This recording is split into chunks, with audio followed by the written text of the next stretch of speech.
I'm really very excited, and I feel today my God is with me, all of you are with me, and I know everybody will feel good if Dharmendra goes well.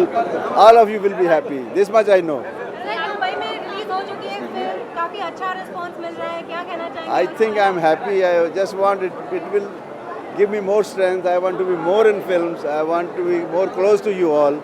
That's what I want. गलत कि आपकी family से आपके सबसे ज़्यादा दिल के नज़दीक कौन है विक्रम? ऐसा क्या बोलेंगे आप? उनके आप ही मेरे दिल के करीब हैं. आप ही मेरी फैमिली है. मेरे लिए मैं तो सबके लिए पूरी दुनिया एक कुनबा बन जाए बस.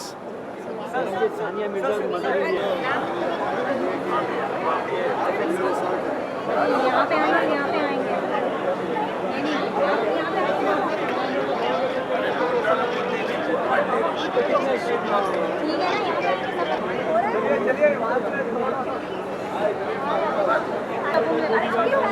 So homely. आप मेरे अपने घर